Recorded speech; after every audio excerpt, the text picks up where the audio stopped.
The valedictorian is the student with the highest cumulative grade point average after 7 semesters, and it is my honor to present the class of 2014 valedictorian, Mr. Jonah Walker.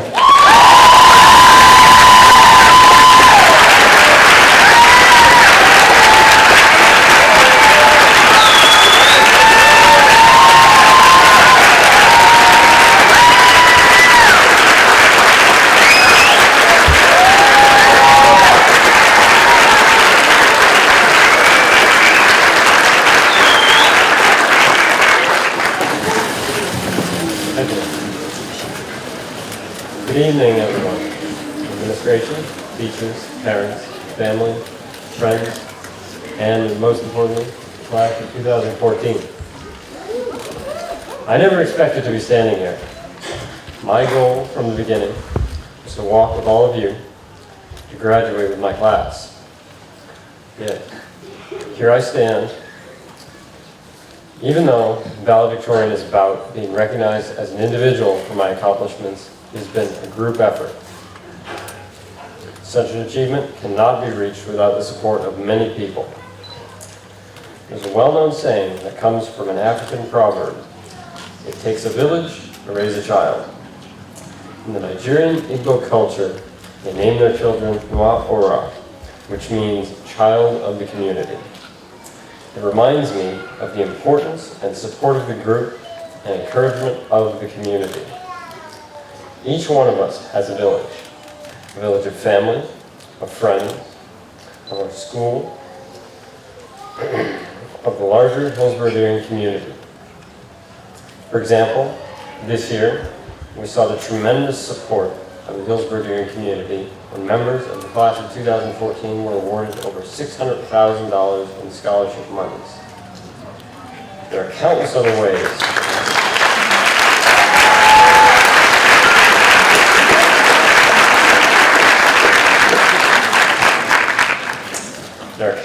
ways the communities of Deering, Hillsborough, Washington, and Windsor have supported each and every one of us. And thank you. The one word that has come up more than any other when asking my classmates what describes our class is family. As the senior class, we set the bar for the rest of the school. Our first year of high school was very chaotic. New administration had just arrived, and people were still in the process of readjusting. That first year of high school, we were scattered, having not yet become comfortable with the school environment. In sophomore year, Mr. O'Rourke arrived, bringing with him a new attitude of positivity and improvement. Junior year, we started to take leadership and began to set an example for the rest of the school. We worked hard to put on the prom and came together during Winter Carnival. These events brought our class together, propelling us into senior year as a tight-knit group. We think of ourselves as family, and our evolution and growth brings us to the distinction of classic. As stated in our 2014 yearbook, classic is being judged over a period of time to be the highest quality and most outstanding of its kind. The class of 2014 has prospered in academics, conquered in clubs and sports, devoted time and energy to community service, and built an incredible camaraderie within our class. And I am grateful to be a part of this class. When thinking about our class of 2014, I'm reminded of a quote by Randy Pausch. He was a Carnegie Mellon professor who inspired many with a lecture about his thoughts on living, which has since been turned into a book called The Last Lecture. One of those thoughts was, when we're connected to others, we become better people. As our class became more connected, it made us all better as individuals and as a group, and helped us create a family. Another piece of wisdom from Randy Pausch: showing gratitude is one of the simplest yet most powerful things humans can do for each other. There's much I am grateful for, and likely many of you are grateful as well.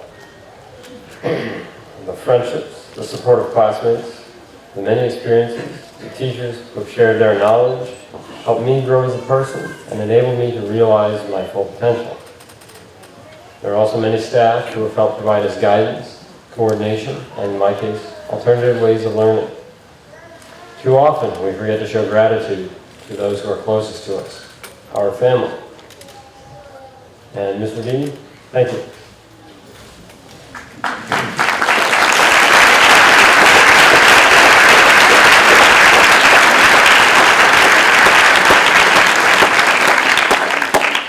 There was a 12-year-old South African boy named Nkosi Johnson who was terminally ill, but chose to spend the remainder of his life making a difference for others who would follow him.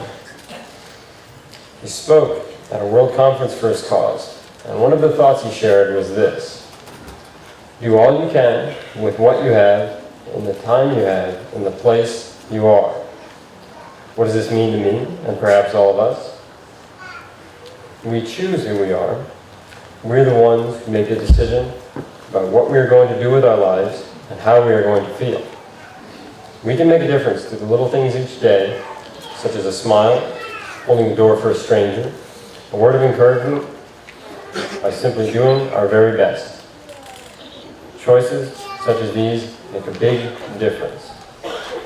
So, do all you can with what you have, in the time you have, in the place that you are. So thank you to all the many people up on stage and out in the audience for being my village, for giving me connections, and for reminding me to be grateful. I'm honored to be a part of your family. Congratulations to the class of 2014.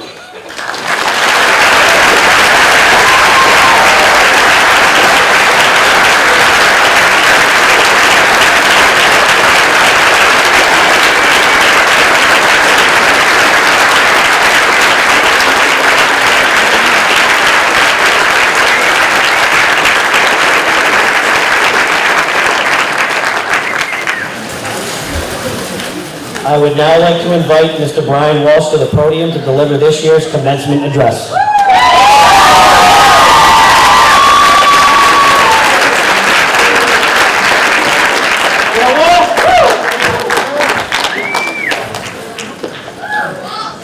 Thank you, Mr. O'Rourke. Good evening, administrators, school board members, my fellow faculty members, parents, family, friends, and of course, the class of 2014. When I was first informed that I had been chosen as a commencement speaker, a few questions occurred to me. Foremost among these was, what were you thinking? Have you guys met me? I'm not Mr. Warm and Fuzzy. So then I figured there must be another reason. Perhaps someone thought I might be able to share some special insights, words of wisdom to live one's life by. If this is the case, then must I even point out that a 54-year-old guy who still goes to high school every day might not be the guy you want to base your life on. I truly agonized over this point for a time, even wondering aloud to my good friend Mary Rose Carter, how can I come up with something both clever and pithy? You're always pithy, she said. Yes, I replied, but that's only because I'm middle-aged. That was a joke, Thomas.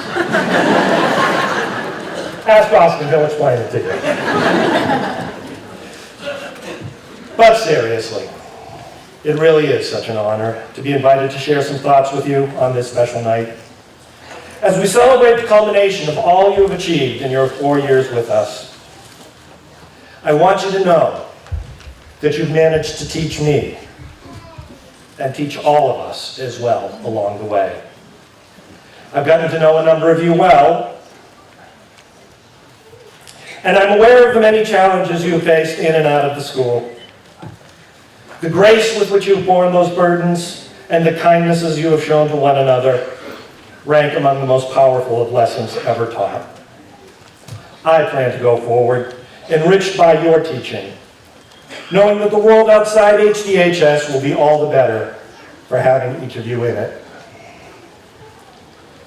if I have taught you anything in return that you can hold on to in life, I hope that it is this: words matter. Words, I've often said, are my favorite toys. I play with them all the time, and in that sense, they never fail to delight.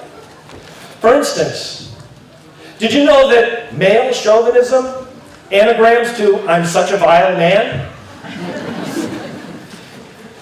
And on the 13th, it seemed appropriate to point out that 11 plus 2 anagrams to 12 plus 1. Fascinating. New York Times can spell out "monkey's right." And possibly my favorite, public relations becomes crap built on lies.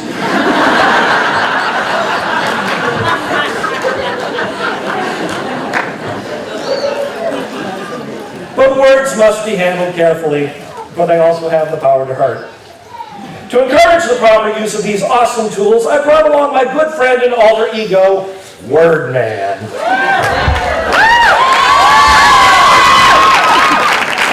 Assisted by his faithful sidekick, Syllable Girl. Together we humbly offer Word Man's final vocabulary lesson, a compendium of oddly useful words, beginning with compendium. Oh, sorry.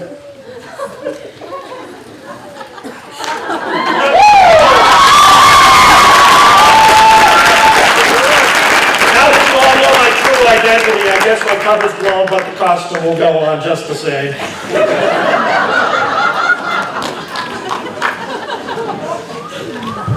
Word 1, compendium. A collection of things, especially ones systematically gathered. A treasury. Words are treasures, and the more your vocabulary includes, the more words you own, the richer your language becomes. Number 2. Palaver, to talk unnecessarily at length.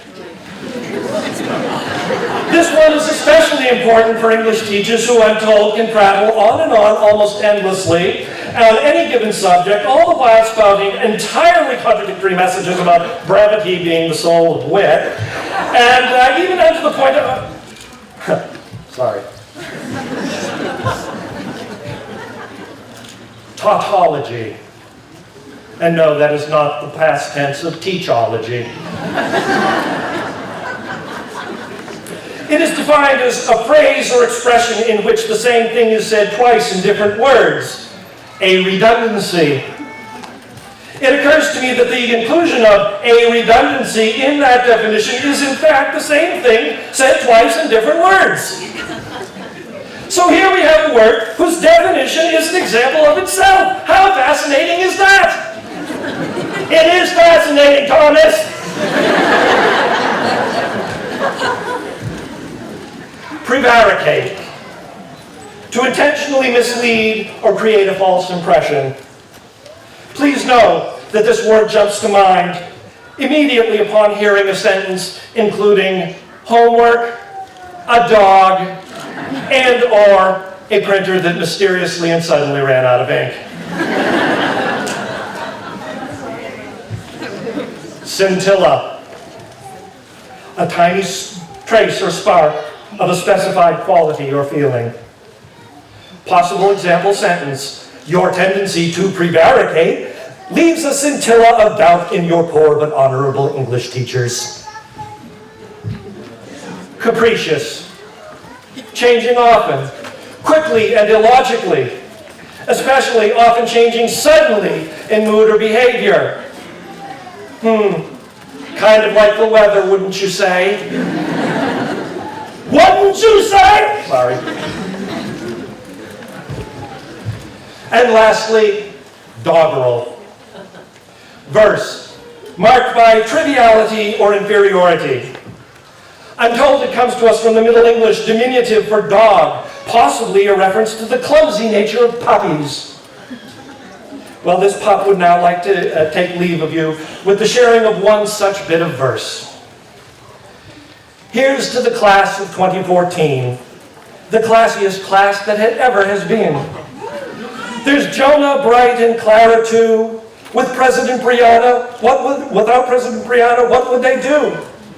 A class whose verb has heads a spinning, as winter carnival they're a winning. With Prentice and Graham at the helm of the ship, you know that theirs will be a wondrous trip.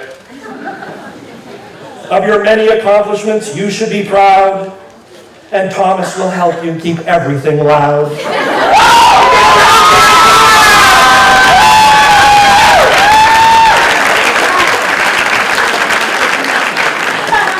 So leave if you must, indeed if you insist, but know that you all will be terribly missed. Our time now is done, all good things must pass. Now get out in the world, you classiest class. Thank you for all you meant to us in HHS for 4 years, and may you find every joy you seek. Word man out.